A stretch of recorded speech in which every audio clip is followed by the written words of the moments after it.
Alright, now this video is going to be a recurring segment that's going to be dedicated to games that have been largely forgotten or that maybe were just not that popular to begin with. Gonna be doing these at least once a month. Now, when I say forgotten, I mean as they were not really followed up with any sequels or just weren't given that much attention after their release. So I thought this next game here would be a good one to start off with. Now, anyone out there ever hear of the game Freedom Fighter? Anybody? No, not Freedom Fighters. That's just another game.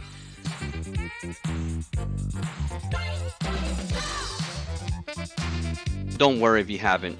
Stay tuned, you might learn something new. And if you have, then you know what? Get ready for a trip to the past. Stern Electronics introduces its newest form of coin-operated entertainment, Cliffhanger, an exciting, challenging animated film video game on Laserdisc. Laserdisc games were a huge deal back in the 80s. Arcades were still in the early years of its evolution, with most games looking like this.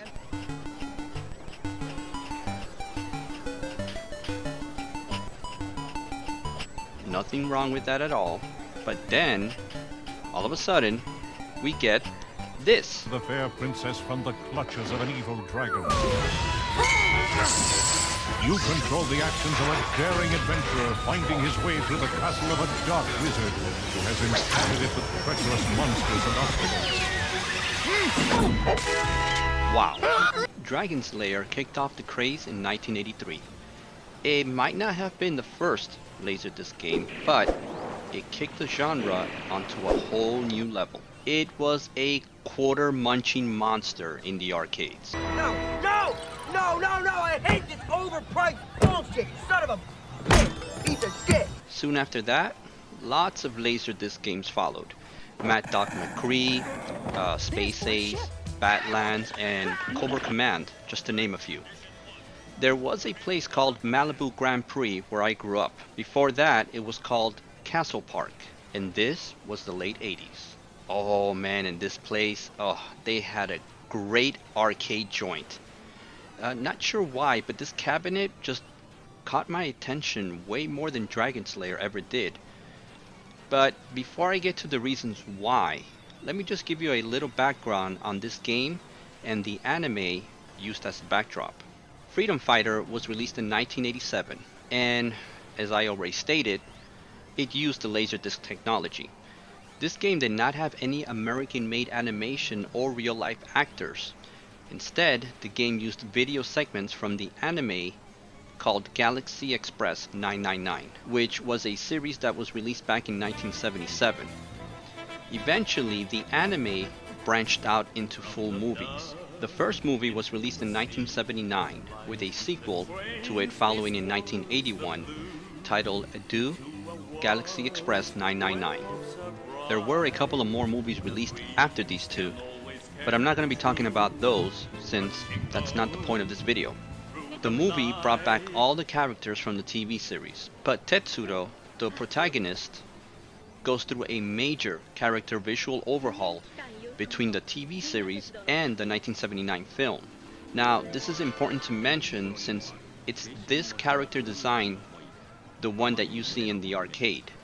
The game uses many segments from the 1979 movie. I have yet to see the films actually, but from the clips I have seen online, this is something I'm going to be doing in the next coming week or so. Now, the reason why this game caught me by surprise was for several reasons. First, it used an anime look. Now, this was not the first Laserdisc video game created to use anime for the video segments, but it was the first available, at least on my local arcade. Second was the branching paths. This added replayability. Even though Dragon's Lair did feel like you branched off on different paths, you were just picking a determined linear direction, and choosing the wrong path didn't really lead you to a new place, but rather death. Also, Dragon's Lair always randomized the rooms once the game started. Freedom Fighter gave you options from the start. Now, depending on what path you chose, it offered different screens, and they were always in the same order. So basically, you could learn which path was best for you and memorize that path. But the developers knew that most kids would be back to play the paths they had not taken just out of curiosity, and I actually fell into that category. Third, I felt the game also incorporated more gameplay that awarded shooting skills and fast reflexes. In Dragon's Lair, only fast reflexes are needed. So I feel Freedom Fighter gave you a better sense of actually playing the game versus just watching a great looking movie with real-time events as you mow down enemies on pretty much every screen. But that didn't make the game any easier. Ho, not by a long shot. I actually never finished this game in the arcade. I never even got that far, at least I don't think so. The furthest I got was the train, this part right here. But by the time I got to that part, I was down maybe $3 to $4, and I needed to save my money to play other games. Who says that kids didn't learn the value of $1? Gotta thank the arcades for that. But you know what? It wasn't that bad. Which leads me to reason number 4. It was only a quarter. Not a huge deal, but it adds up pretty quickly. And it was 1/4 less than Dragon's Lair. No, I hate this overpriced bullshit! I am sure that was due to how popular Dragon's Lair was in the arcade, and how operators just took advantage of that. I don't blame them. I remember how I was hoping to see it being released for the Sega CD after I actually rented out that unit from Blockbuster and played Time Gal on it. Unfortunately, it was only released on the CDI. God, who bought that? There was a Sega CD version being developed, but that was cancelled for some reason. After that, it was never released again. Now, the version you see here is played through the emulator Daphne and Cinch. This version is a slightly modified version of the original game that was made by a fan. I was looking for the original image, but I couldn't find it. I still can't find it. I'm looking for it. I would have used the CDI game for my video capture, but that version is missing many scenes from the arcade, like the baseball stadium scene. I kind of feel like it's a butchered down version. It just doesn't play as well as the arcade. And the one that I'm playing, it may not be perfect, but it will do until a full arcade image could be dumped online. Or I buy the arcade. It's still a very difficult game. You gotta be insanely fast on the trigger, and you gotta move that cursor to the right place on the screen. Otherwise, yeah, get used to seeing that screen over and over.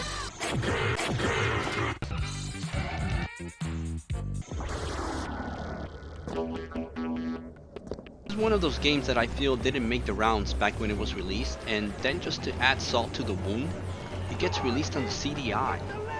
But if you can get your hands on this Laserdisc game, play it. It's a fun game, and the anime which is based on, it is considered to be by many one of the all-time greats. So, have you played this game before? Ever heard of it? How about the anime? Let me know in the comments below. Hopefully this video opened your eyes to a new game, or just maybe reminded you of a game you haven't thought about in years.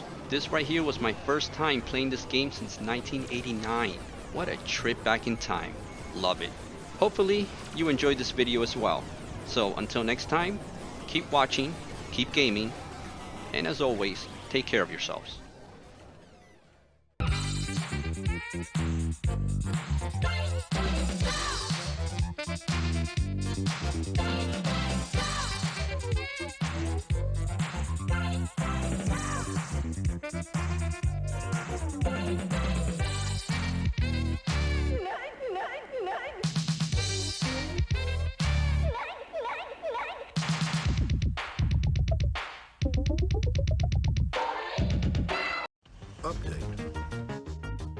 Oh, I forgot to mention, there was a Galaxy Express 999 game released for the PlayStation 1, but only in Japan, unfortunately. And it looks like it's some type of an RPG type game, not a full motion video game. Just wanted to point that out before I finish the video.